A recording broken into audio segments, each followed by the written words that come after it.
So today we're going to talk about Killers of the Flower Moon, a movie I've been waiting for 6 months from my favorite director, Martin Scorsese. I'm going to review it, we're going to talk about it, we're going to discuss it, the good and the bad. Join us as we jump into this haunting area of American history. So this weekend I went to go check out Killers of the Flower Moon.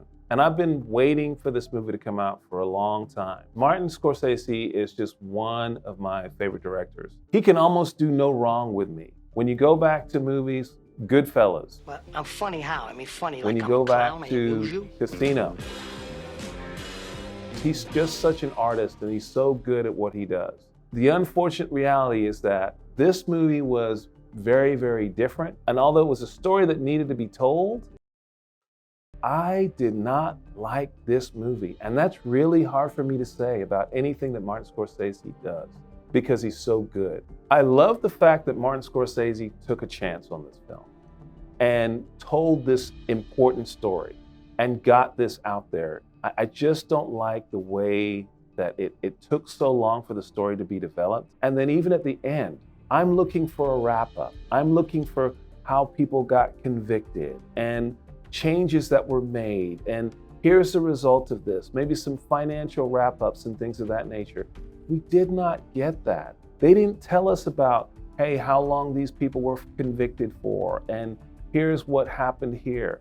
I know that the federal government did step in to investigate all these Indian people that were getting killed and murdered, but we didn't get enough of that information to kind of let us know, quite frankly, there's hope here. Because clearly the local authorities here were in bed with Robert De Niro and the like to say, hey, I'm going to financially pay you off to make sure that things stay status quo. And then, of course, the federal government had to come in to investigate and address those particular issues. The actors in this, Robert De Niro, Leonardo DiCaprio, fantastic.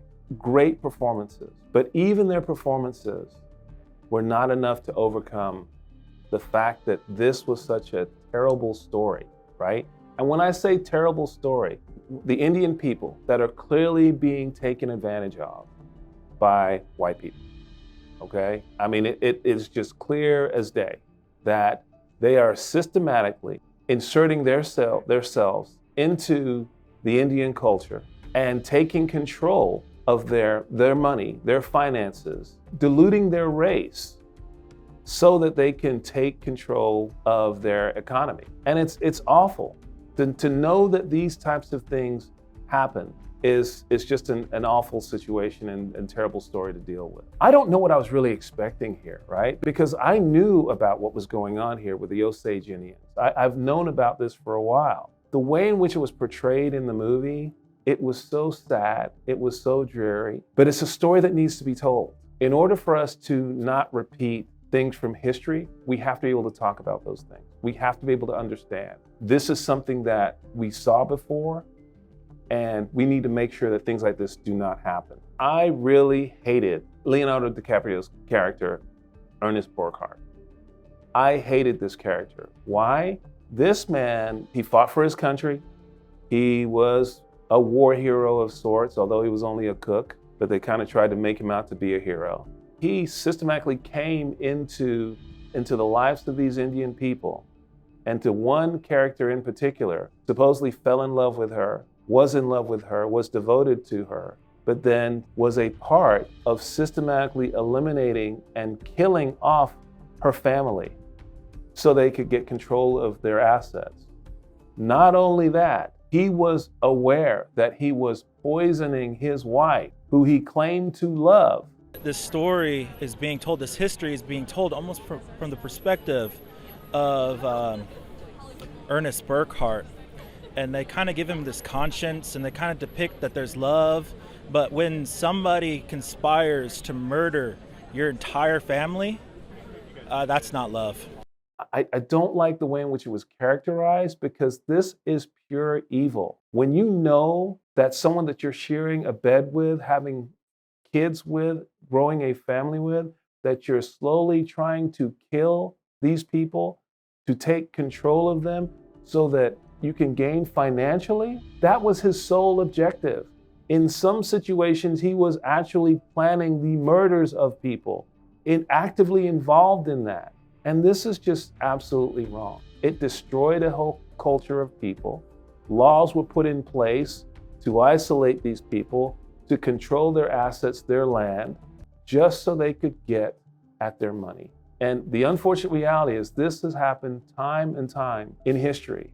So this story also touched on the Tulsa race massacre, which most people don't really know much about. And that was an awful situation where white people came into a successful black part of town and just absolutely destroyed it, murdered people, took their stuff, and they were gone. And the thing that I really hated about this, they tied this into this movie, which I totally understand. And what Robert De Niro's character did was, well, I guess all these Indian people that are getting killed here, although Robert De Niro was the one who was actually doing the killing and planning the killings and stealing the money. Robert De Niro, he blamed it on the black people from Tulsa. I'm like, wait a minute. You got one white man here who is killing all these Indian people and stealing essentially millions of their dollars. And then he blames it on other black people that just lost everything that they have to the hands of white people, said, you know, we're going to destroy this black town. So it's just those types of things that are just really sad, that it's like, God, this is the country that we live in that's doing this to people that many people don't even know anything about. It told me the story, and then it just kind of opened the door and let me go. And I didn't like that. I don't like how it ended, because it wasn't clean. It didn't give me hope, as I hope that someone with Martin's experience, knowing what we need here, knowing the direction that we need to go in, he should have done a better job of wrapping this one. So unfortunately, I have to give one of my lowest ratings of the year, Flower Moon. I'm gonna give it a 6 out of 10 rating. I think it's an essential story that you need to hear about, that the world needs to know about. And Martin, thank you for making a major motion picture out of this. But the way in which it was done, it leaves a lot to be desired, unfortunately. What happened with the Indian families? What laws were changed thereafter? What happened to these families of these folks that did get convicted? What happens to the money? All these questions were not properly answered by the end of the movie. And it's things that we need to know. It's things that we need to either have hope for or look into, to investigate. And people need to know about things that have happened in the past, so these types of things don't repeat themselves in the future. And regardless of the fact that it may have happened 100 or 200 years ago, we're dealing with those ramifications because money has been stolen, millions of dollars have been diverted, and people are still suffering because of those issues. So don't take those things lightly. So that's my review of the movie. I'm sorry it wasn't as glowing and as great as I thought it was going to be.